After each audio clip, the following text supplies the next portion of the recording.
여러분, 이 자리에 예배 드리기 위하여 나온 우리들을 하나님이 기뻐하십니다. 아멘이시죠?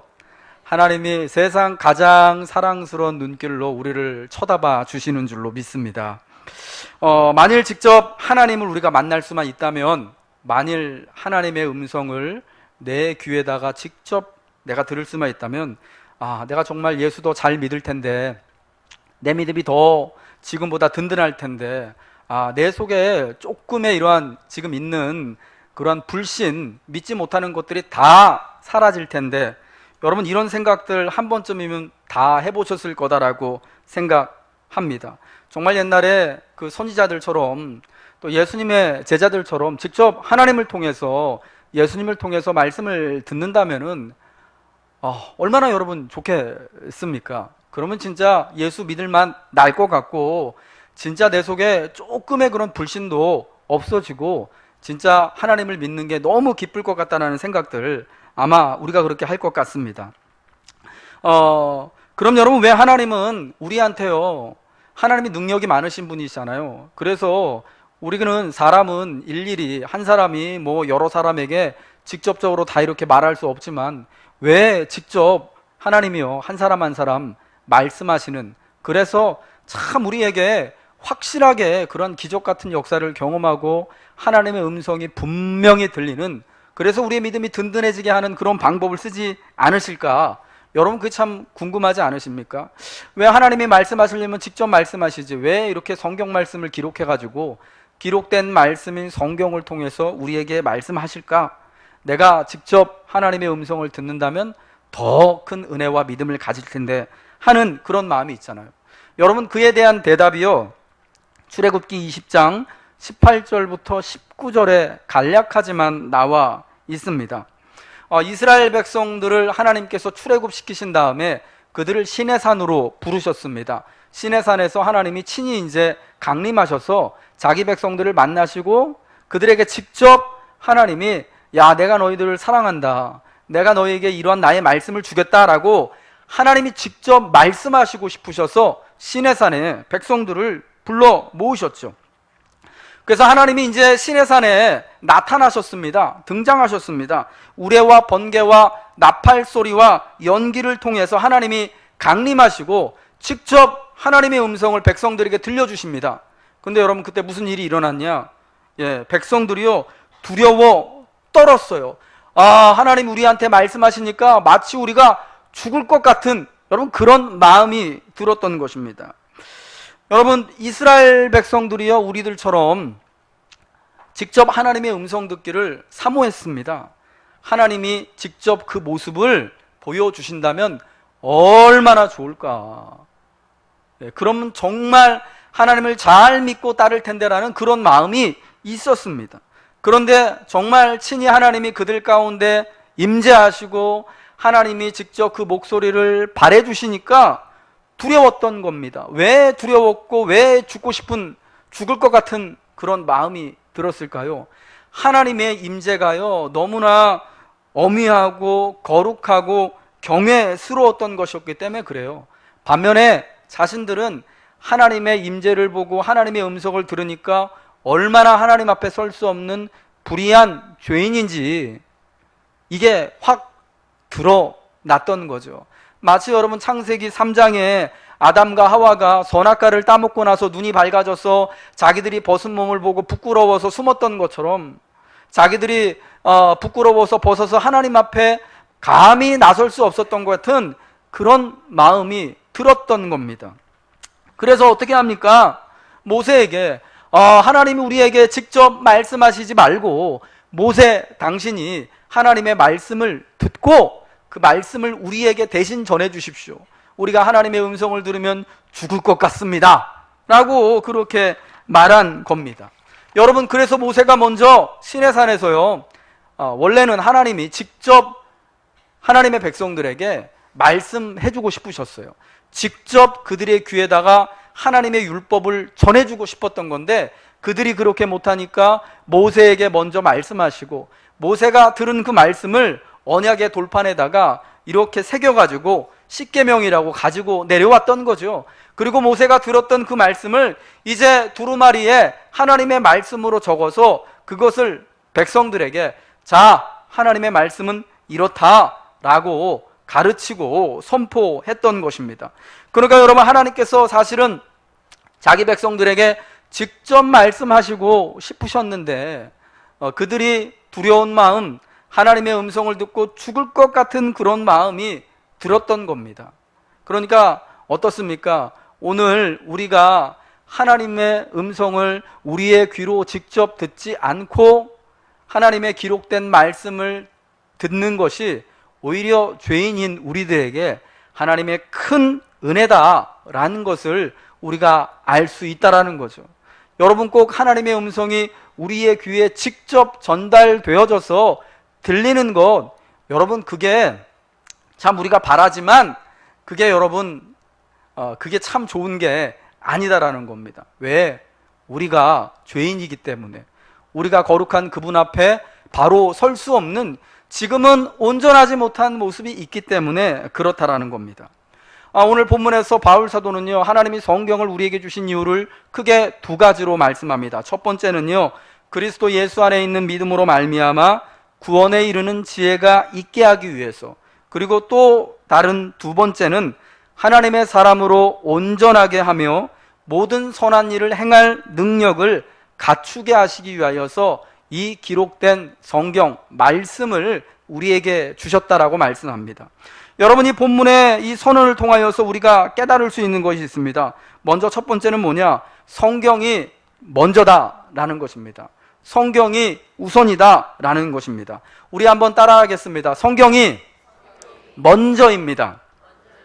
네, 하나님의 사람으로 우리가 구원에 이르게 하고 우리가 온전해지고 모든 선한 일을 행할 능력을 구비하게 하는 것이 바로 성경, 하나님의 기록된 말씀인 성경이다라는 겁니다. 이것은 뭐냐면요, 오늘 이 본문의 구조를 통하여서도 우리가 분명히 알 수 있는데, 오늘 우리가 본 디모데후서 3장 10절부터 17절 말씀은요, 두 부분으로 우리가 잘라서 크게 볼 수 있는데, 10절부터 13절까지, 그리고 14절부터 17절까지입니다. 그러니까 14절부터 17절까지는 성경에 관한 말씀이고요. 기록된 성경, 기록된 하나님의 말씀인 성경에 관한 말씀이고, 10절부터 13절까지는 뭐냐? 바울 사도의 사도로서의, 그리고 또 예수 믿은 다음에 있었던 그런 경험과 바울을 통하여 일어난 기적과 교훈들을 말하는 겁니다. 나의 교훈과 행실과 의향과 믿음과 오래 참음과 사랑과 인내와 박해받음과 고난과 안디옥과 이고니온과 루스드라에서 당한 이 모든 일들을 말하는 겁니다. 여러분, 바울 사도가 예수를 믿고 사도가 되어지고 이제 이 소아시아와 안디옥 지역을 중심으로 소아시아와 아시아, 또 이제 유럽과 그리고 저 이제 나아가서 로마에까지 이르러서 복음을 전한 그 모든 역사가 사도행전 12장부터 이렇게 쭉 기록이 되어져 있잖아요. 28장까지. 여러분, 거기 보면 무슨 역사들이 있습니까? 여러분 기억나시는 대로 한번 기억하시고 한번 말씀해 보시겠습니까? 예. 여러 가지 기적 같은 이야기들이요, 바울이 복음을 전할 때 나타났어요.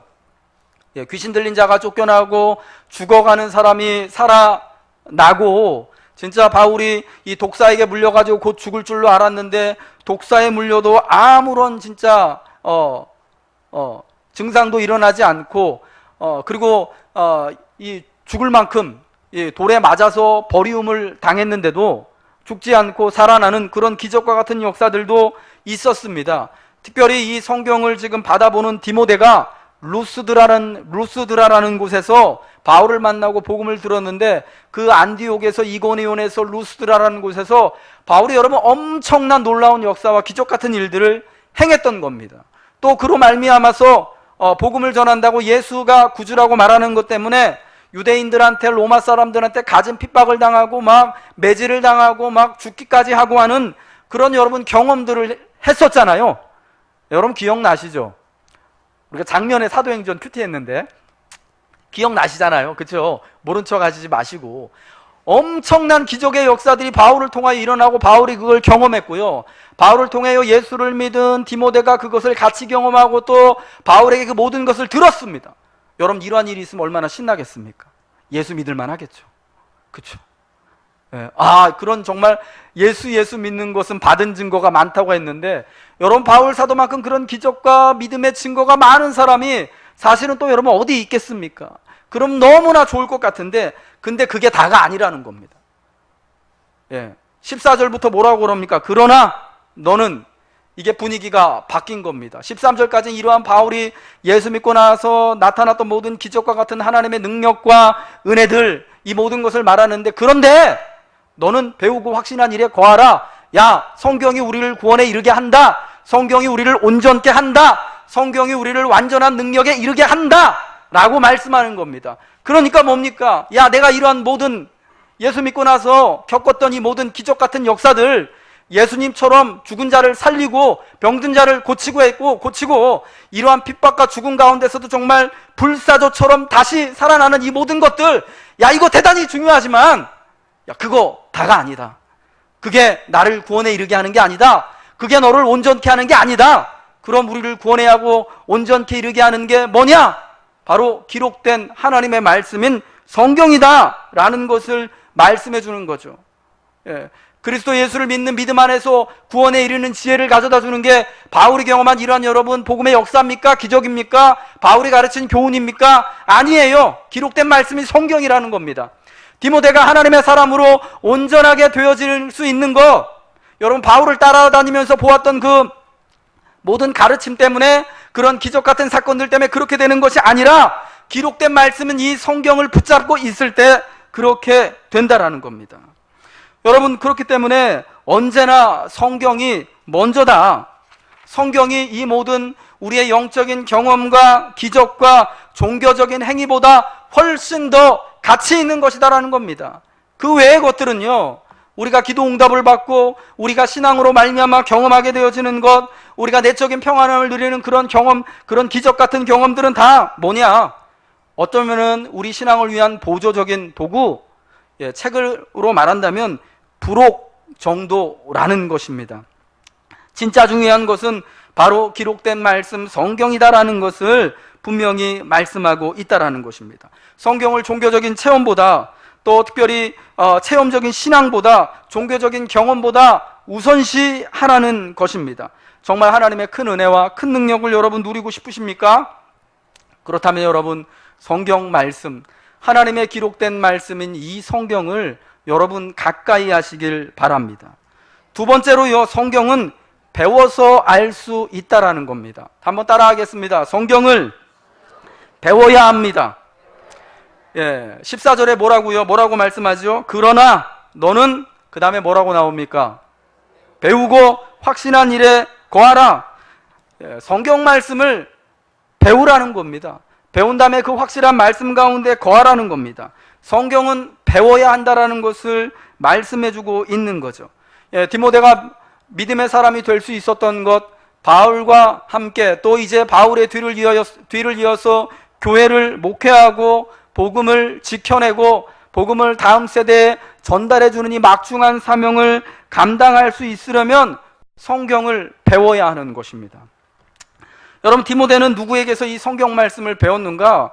우리 두 부분을 통해서 배웠다라고 알 수가 있습니다. 디모데후서 1장 5절에 보면은 디모데에게 있는 이 믿음이, 그 속에 있는 거짓 없는 믿음이 그의 외할머니인 로이스와 어머니인 유니게를 통하여서 주어졌다라고 말씀을 해주고 있습니다.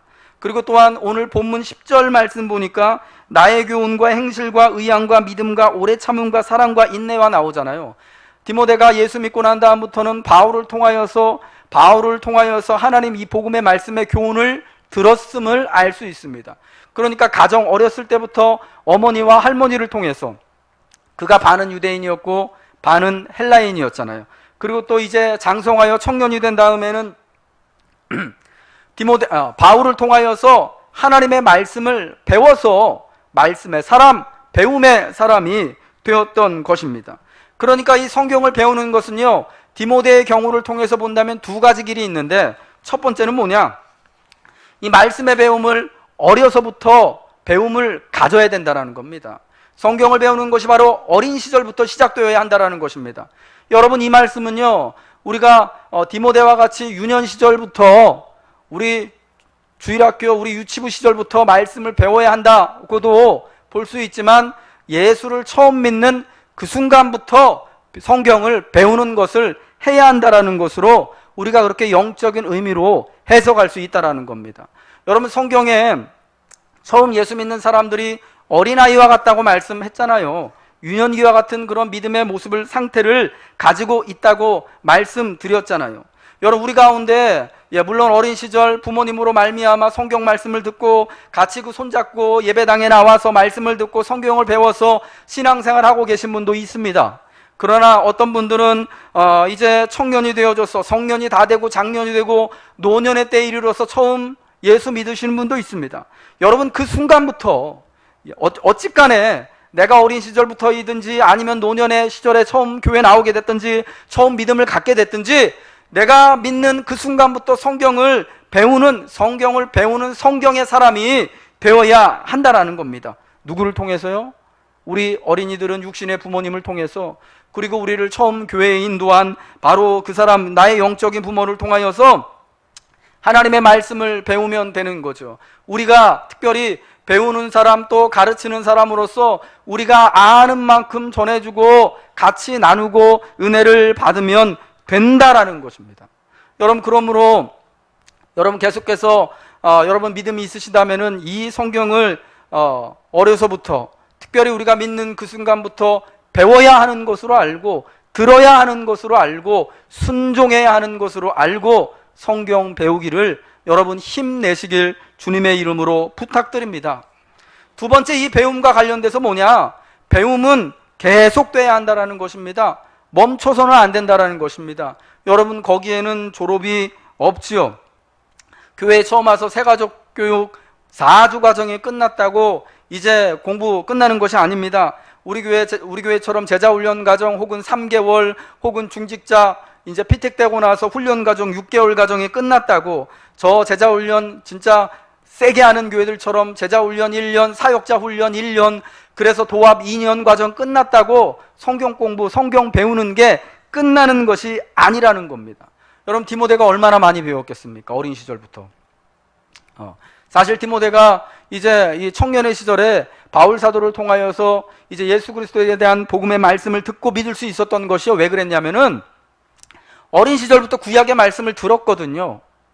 그러니까 하나님이 어떤 분인지 하나님의 말씀을 익히 잘 알고 있었는데, 바울이 와가지고 예수 그리스도에 관하여서 그분이 그리스도이고 하나님의 아들입니다라는 선포하는 복음을 들으니까 자기가 배웠던 말씀에 비추어서 보니까 맞아요, 바울이 전하는 복음이.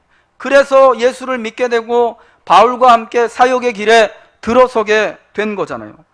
여러분, 디모데가 사실은 또 믿는 사람으로서, 목회자로서 굉장히 많은 성경 말씀을 배우고 알았습니다.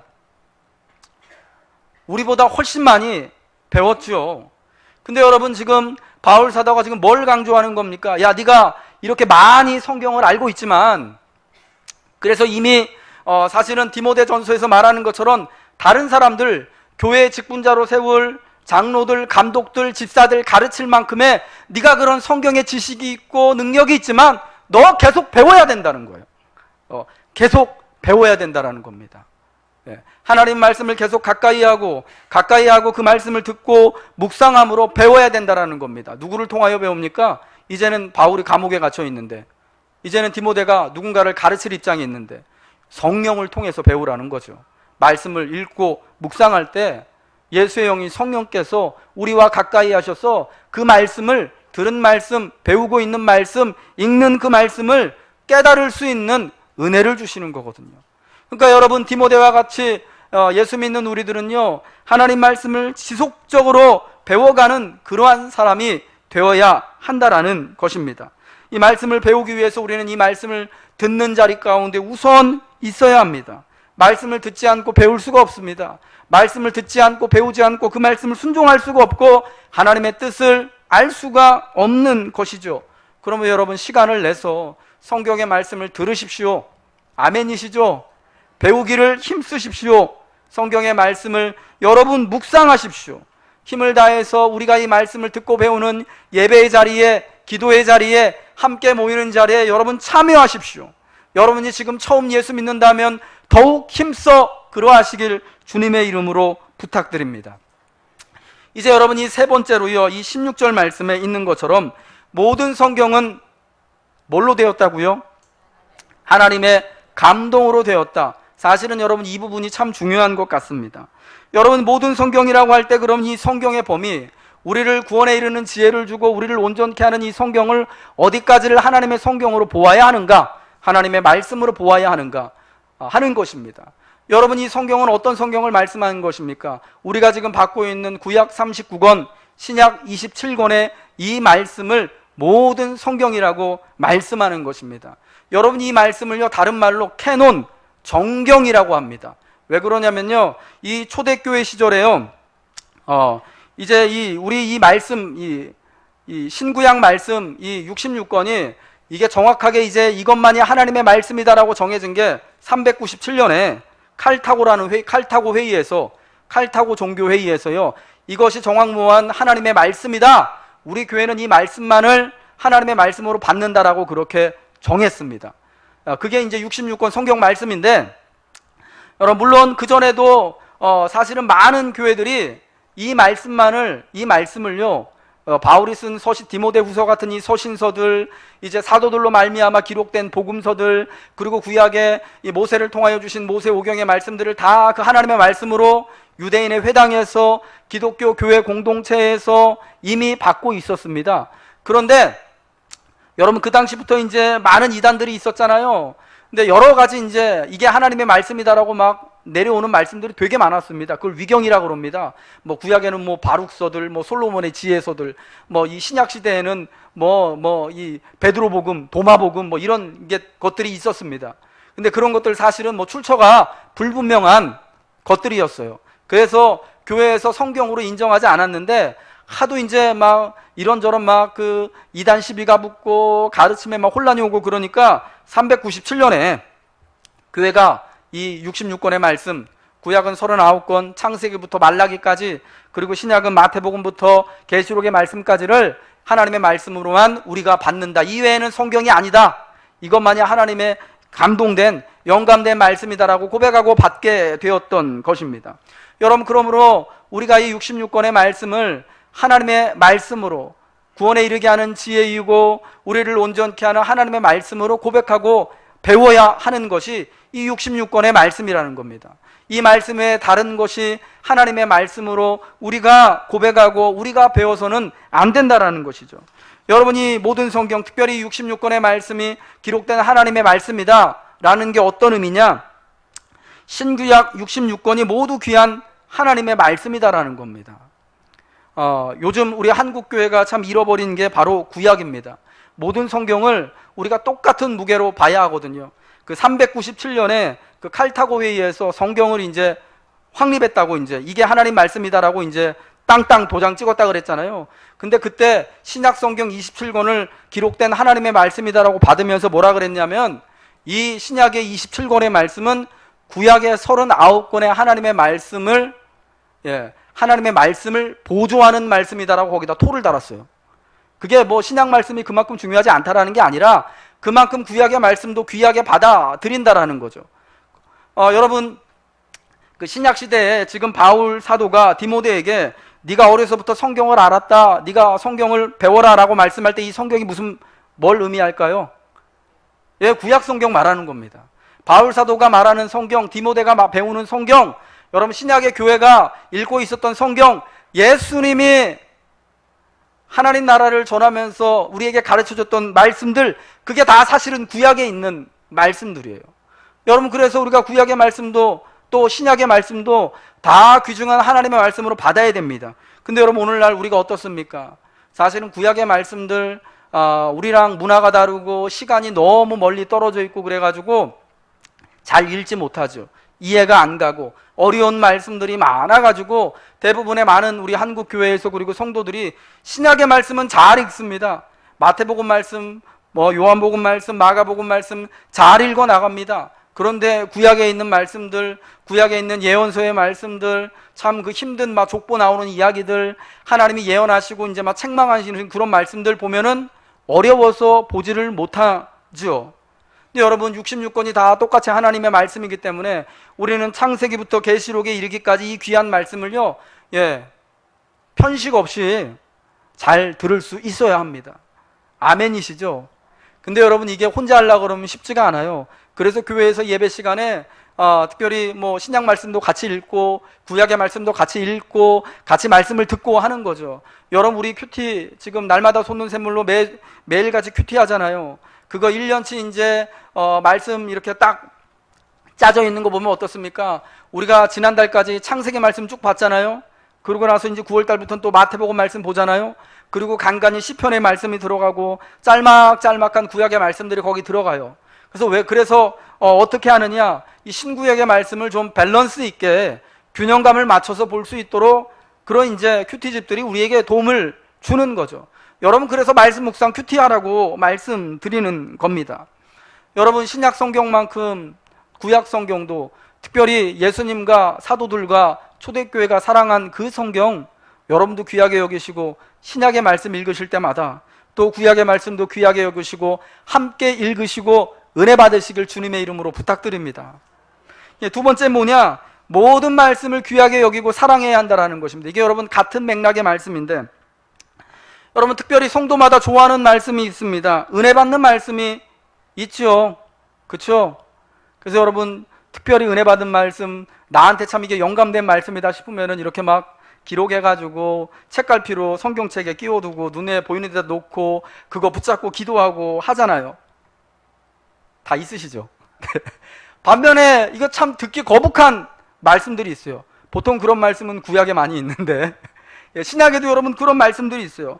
내가 어떤 말씀은 너무나 듣기 좋은데 하나님이 나를 사랑하신다, 하나님이 나를 위로하신다, 하나님이 내 육신의 연약함을 고쳐주신다, 하나님이 나의 필요를 채워주신다. 야 걱정하지 말아라, 저 들에 핀 백합화를 봐라, 공중나는 새를 봐라, 야 다 내가 먹여주지 않냐, 염려하지 말아라.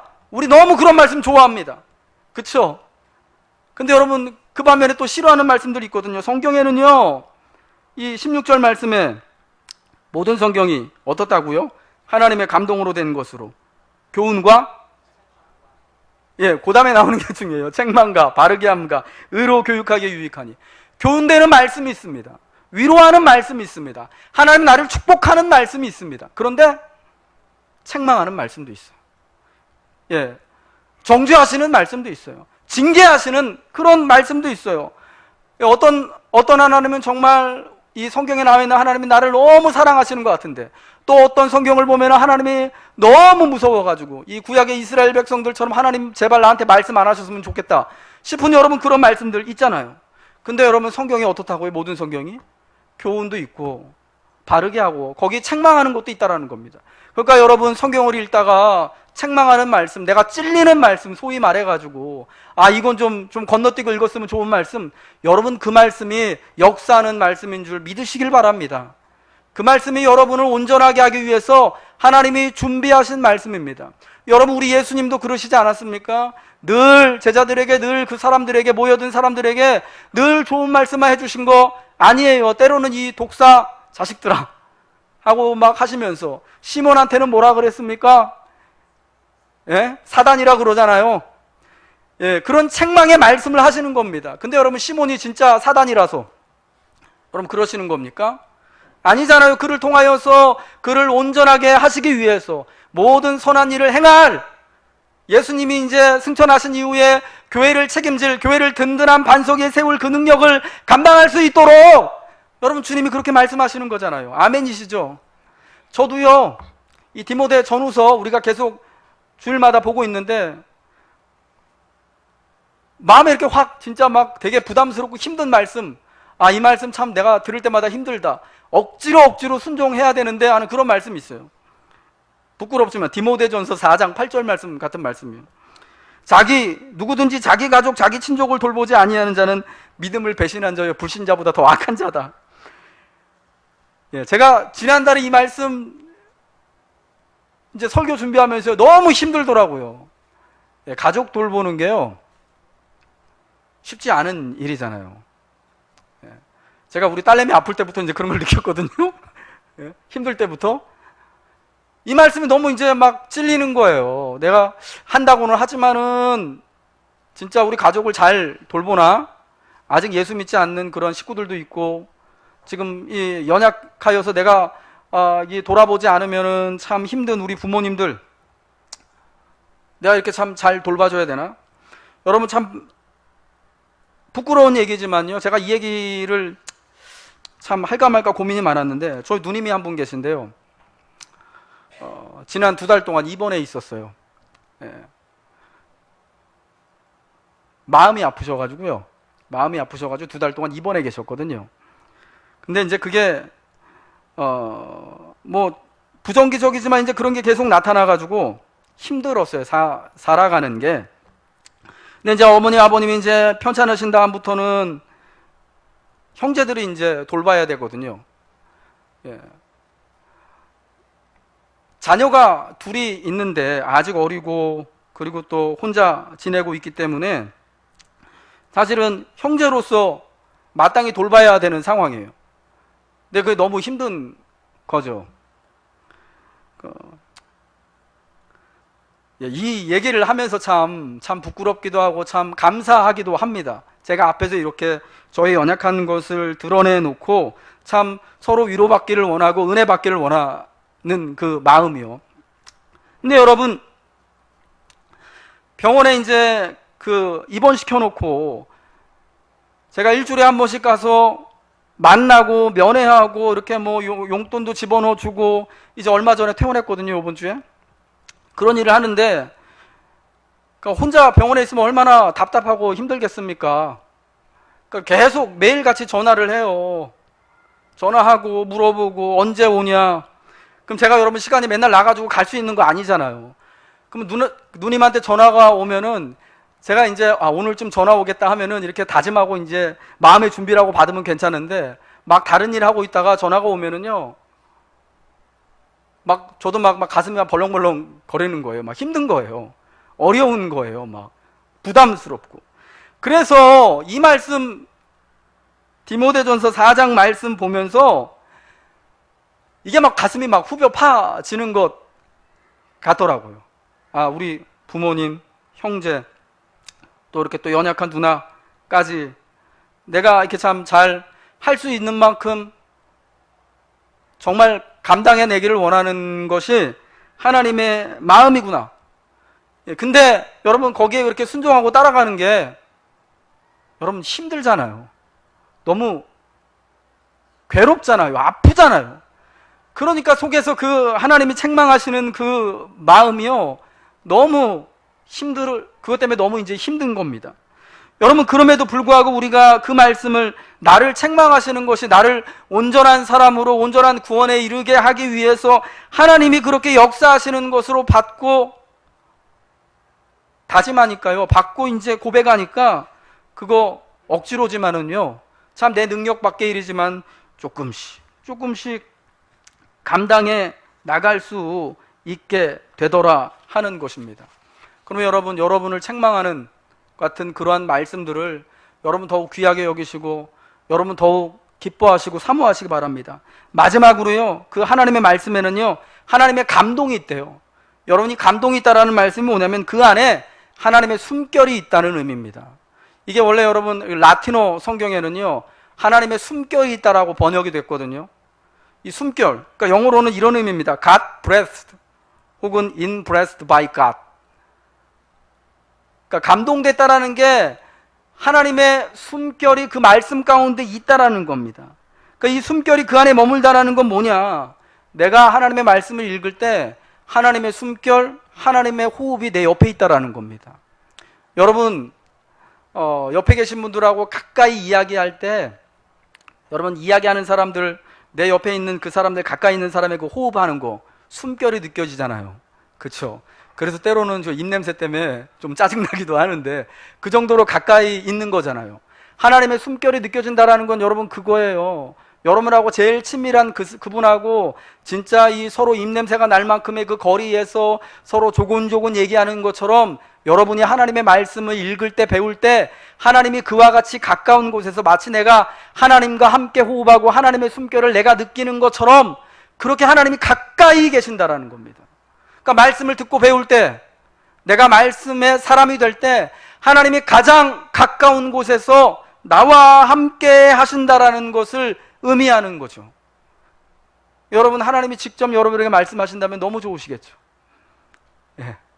저도 정말 그걸 너무나 사모하고 바라요. 근데 우리가 말씀을 배우고 읽을 때요, 그런 역사, 그런 기적이 일어나는 겁니다. 하나님의 숨결이 이 말씀에 있어서 내가 말씀을 들을 때마다 그 숨결이 나를 감동하시고 하나님과 함께 내가 같이 호흡하고 맥박을 뛰고 하는 역사가 일어나게 되는 것입니다.